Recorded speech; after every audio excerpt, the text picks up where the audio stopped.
ebadde tanuru naye mukama mu byonna twagala kukwebaza twagala kukugulumiza olw'obulamu bwa muganzi bw'omumazziza ku nsi ate twagala kukwebaza n'okukugulumiza olw'okugolola omukono gwo gw'amaanyi eri Apostle Nyonyi Ntono ne mukyala olw'obutakwegaana mu maaso g'ensi ne bagamba nti ono Katonda ki gwe twasenga ogulumizibwe Katonda wa Ibulayimu wa Isaaka wa Yakobo olw'okugolola omukono gwo gw'amaanyi n'obanyweza obasibye amaanyi ag'omwoyo omutukuvu ne basigala nga baatula erinnya lya Mukama waffe Yesu nti ye gwe Mukama oweebwa ekitiibwa gwabawadde ekiseera kyebalwaziza kyebajanjabye muganzi ebbanga ly'emyaka kumpi ng'ena Mukama wo bwe badde nabo ogolodde omukono gwo gw'amaanyi n'obayamba n'obawanirira wakati mu nsimbi ez'ekitalo zibadde zifuluma buli kaseera ku bulamu bwa muganzi naye Mukama obadde nabo era ogolodde omukono gwo gw'amaanyi n'obayamba n'obawanirira n'ogenda nabo ebweru e India emirundi ebiri gye bagenzeeyo ate ne bakomawo ate n'obajanjabira na wano oweebwa ekitiibwa era ogulumizibwe otenderezebwe tweyanza olw'okubawanirira tweyanza olw'okubayamba tweyanza olw'okubabeerera Katonda waabwe tweyanziza omuntu wo Yobu yayogera bw'ati nga bamaze kumugamba nti ebintu byo byonna babimazeewo ente engamira endiga n'embuzi na buli kimu kyonna n'effeeza ne Bayibuli egamba nti ne bamugamba n'abaana bo bonna bafudde ne bagwabo ebyawandiikibwa bitugamba nti Yobu n'ayuza omunagiro gwe n'avunama amaaso ge n'asinza Katonda n'agamba nti Mukama ye yawa Mukama yaggyewo nti erinnya lya Mukama lyebazibwe Mukama tuwe okukkiriza okufaanaganako ng'omusajja oyo Yobu atasobola kwegaana wakati ng'afiiriddwa abaana be bangi ate ng'afiiriddwa ebintu bye bingi Mukama okukkiriza okwo kwe wawa omuddu wo Yobu kuwe n'omusajja wo Apostle Nyonyi Ntono ne mukyala we mu kaseera kano akazibu kuwe famire eno mu linnya lya Mukama waffe Yesu kubanga bafiiriddwako omwagalwa waabwe ate abadde mukwano gwaffe muganzi kiro naabuze n'agoogera era bwe baŋŋambye nenkaaba nempulira okukaaba wakati mu mutima gwange naye oweebwa ekitiibwa olwa muganzi okubeera nga yayatula Mukama waffe Yesu nti ye gwe Mukama Mukama tukweyanziza tukuwa ekitiibwa kubanga muganzi gyagenze tumanyiyo nga wayogera omuddu wa Pawulo agamba tumunakuwadanga abo bonna bafiiridde mu Mukama waffe ng'abatalina ssuubi twebaza Mukama waffe Yesu gwe yamuwadde okubeera ng'ayatula erinnya lya Mukama waffe Yesu ng'ava mu bulamu bw'ensi eno n'abeera ng'akwetwalira ng'omulokozi we nate Mukama tusaba mu linnya lya Mukama waffe Yesu Katonda wa Ibulayimu wa Isaaka wa Yakobo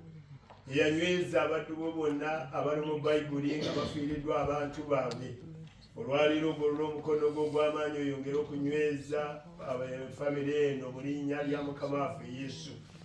onyweze baganda be mu linnya lya Mukama waffe Yesu Mukama essuubi lyabwe libeere mu Mukama waffe Yesu bateekateeka olugendo lwabwe kubanga muganzi yateekateesa olugendo lwe wadde abadde ayita mu bulumi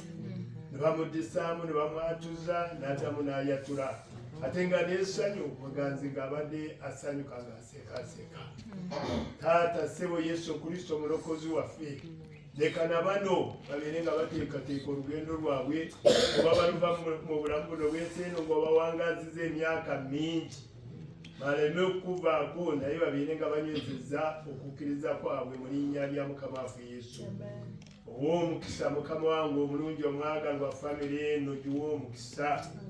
obayambe obawanirire obagololeko omukono gwo gw'ekisa obasibe ekimyu mu linnya lya Mukama waffe Yesu obambaze amaanyi ag'okuwangulanga bulijjo mu linnya lya Mukama waffe Yesu nyweza maama olugero lw'abanyankole bagamba nti entaana y'omwana etuula ku mutima gwa maama we naye Mukama wange Yesu nsaba mu linnya lya Yesu ogisangulirewo ddala kubanga ffe twakkiriza Mukama waffe Yesu abeere ng'asuubira ng'agamba nti muganzi yagenze mu maaso ga Katonda. Mbasabidde mu linnya lya Mukama waffe Yesu omukono gwa Mukama abasajja bonna nga bwe njogedde aba Bayibuli munyweze abaana bo bano mu linnya lya Yesu. Famire gigololeko ekisa ekyenjawulo. Nali ng'amanyonyi ntono ne mugamba nti etanuulu eno gye muyiseemu nti Katonda bw'alaba nga abasomesezza nga mukyayatula erinnya lya Mukama waffe Yesu nti ye Mukama nti atalinawa erevo gy'agenda okubateekako ey'enjawulo. Eyo gye ntunuulidde Mukama wange omulungi omwagalwa kubanga nkimumanyi omuntu tasobola kuwangula mu mbeera efaanaganako bweti Katonda n'otamwongerayongerayo. Ow'omukisa Mukama wange omulungi omwagalwa abaana bonna. Ow'omukisa b'eŋŋanda bonna mu linnya lya Mukama waffe Yesu. Era tusabidde n'omukolo gwonna ogw'embaga ya muganzi esembayo were ogw'ekitiibwa gugulumizise erinnya lyo. Era nate tumalirize bulungi mu linnya lya Yesu okwerekera omubiri gwa muganzi. Sabye mu linnya lya Mukama waffe Yesu wabeerewo obukuumi obw'enjawulo. Wabeerewo okubikibwako kw'obwa Katonda. Tutambule wansi w'ekire kya Mukama waffe Yesu. Ate tukomewo bulungi mu linnya lya Mukama waffe Yesu. Mukama w'omukisa buli bantu bonna abagenda okubeera nga bayimirira n'omuddo. Baweere ddala omukisa. Na buli muntu yenna atambudde okubeera nga ajja n'abeera ng'akumaakuma abaana bo muweere ddala omukisa mu linnya lya Yesu. Tufuluma nga tugenda tuleka emirembe gya Katonda egisinga amagezi gaffe n'okutegeera kwaffe. Emirembe gya Mukama egitali gya bulijjo leka gituule mu mbaga eno eya muganzi esembayo. Nabo bagambe nti naye kiki ekyaliwo kubanga Yesu waffe yali wamu naffe. Sabye mu linnya lya Yesu ekituukirize mu linnya lya Mukama waffe Yesu. Era nkwebaza era nkugulumiza